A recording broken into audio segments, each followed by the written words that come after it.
بعض المفردات التي ينبغي علينا القيام بها حول موضوع الاهتمام بالشباب.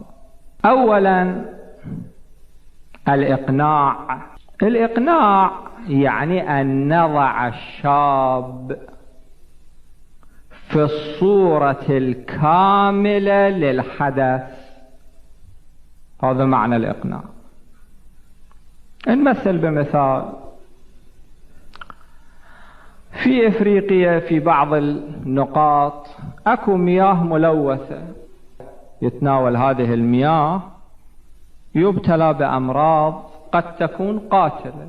هذا شنو ينظر هذا الجانب من الصورة، أنه عطشان، هذا ماء نظيف يريد يشرب، فقط يشوف هذا، ما يشوف ما قبل هذا وما يشوف ما بعد هذا، فقط يشوف هذا الواقع.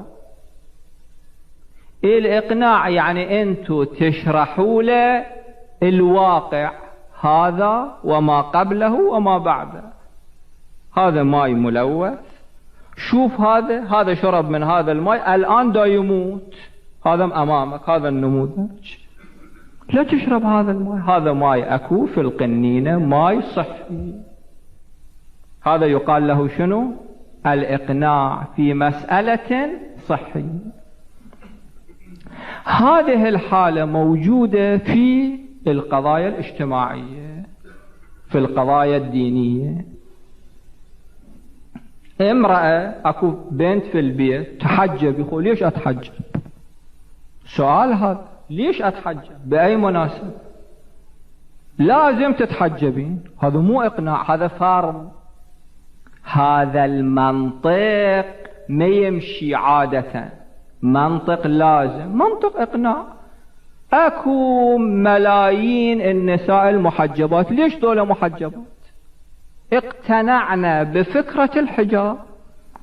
واحد يشرح الحجاب، هذا قبله وهذا بعده، فوائد الحجاب هاي. النسوان اللي ما تحجبوا شوفوا شنو صاروا، فلانة هذا الوضع. تقتنع الفتاة.